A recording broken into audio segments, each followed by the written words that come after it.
Ce serait une cote quand même énorme, Laurent, de voir Sébastien Berwick devant Enric Mas, Skelmoz, Christian Rodriguez et Chavez au sommet ici de la Botellia pour cette grande première de l'Andorra Classica.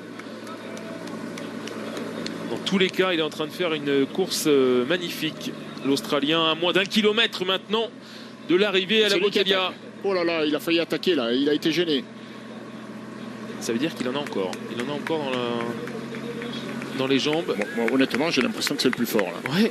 Alors j'ai presque le sentiment qu'il en fait un peu trop dans les relais. En revanche, c'est lui qui prend beaucoup de relais, plus que les autres, en tout cas des relais plus longs. À l'expérience, Skelmose me paraît le plus malin pour l'instant. Alors peut-être qu'il est complètement dans le rouge et qu'il fait ce qu'il peut, hein, mais il prend pas de relais. Il est derrière Skelmose. Ouais, ce qui m'inquiète un peu pour Skelmose, c'est qu'il a été distancé tout à l'heure. Et là, ça c'était pas du bluff. Donc il est physiquement atteint, mais c'est vrai que c'est un finisseur. C'est un garçon qui a du punch au sommet. Et Chavez qui y va. Et lui qui a mis longtemps à revenir, c'est Chavez. Alors peut-être qu'il a une seule chance d'y aller, c'est maintenant. Berwick qui cale, j'ai l'impression. Oui, c'est Enric Mas qui arrive à suivre, Christian Rodriguez et Skelmose également. Il en avait encore Chavez. Comme on dit dans le jargon, le problème c'est que souvent on n'a plus qu'une cartouche ou deux et après c'est fini. Hein. Donc la première cartouche de Chavez qui est repris à 600 mètres maintenant de l'arrivée. 600 mètres encore et Berwick qui a lâché. Il cale.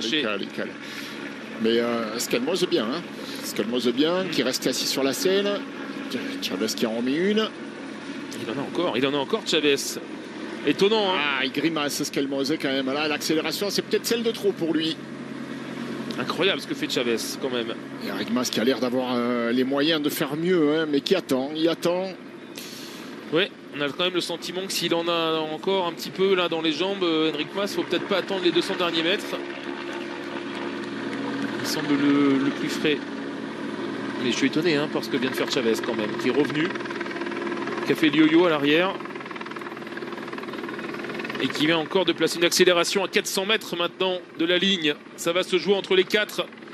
Qui va être le plus malin. Quand ça ralentit comme ça, ça favorise Skelmose, ça. Oui, d'ailleurs, il se décale. Il se décale un petit peu, Skelmose, qui sait qu'il aura un coup à jouer. Il faut choisir le bon moment pour y aller. À 300 mètres, c'est encore un peu tôt. Et il revient, Berwick. Oui, on s'est arrêté, donc il revient. Et alors, qu'est-ce qu'il va faire, Berwick? Ouais, il est un peu... Normalement, il n'a plus rien normalement dans les chaussettes. Les mains en bas pour Mathias Skelmose.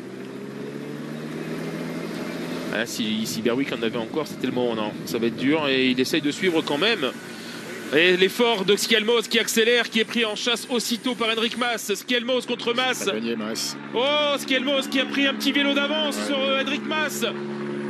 Et c'est lui, pour l'instant, Mathias Skelmose qui risque de s'imposer ici. Attention, ça revient derrière. Mais c'est Mathias Skelmose de la Lidl Trail qui s'impose devant Christian Rodriguez et Enric Mas qui a peut-être trop attendu en troisième position. Et celui qui avait le meilleur finish a gagné. Enric Mas, il ne sait pas gagner. Hein. Il avait des bonnes jambes pour faire mieux. Il attend, il regarde, il ne sait pas. Et puis au moment où il faut y aller, il a laissé les autres récupérer.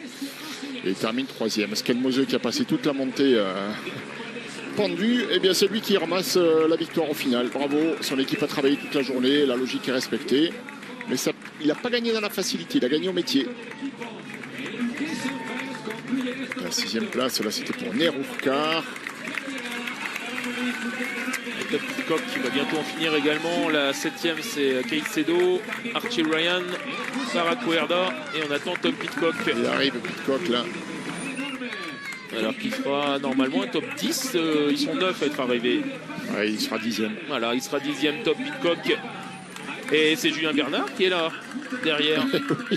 Qui a beaucoup donné, mais qui va faire 11e de cette course, de cette grande première ici en Andorre. Et le nom de Mathias Skelmose restera à jamais gravé comme le vainqueur de la première course professionnelle 100% andorrane ici au col de la Botellia.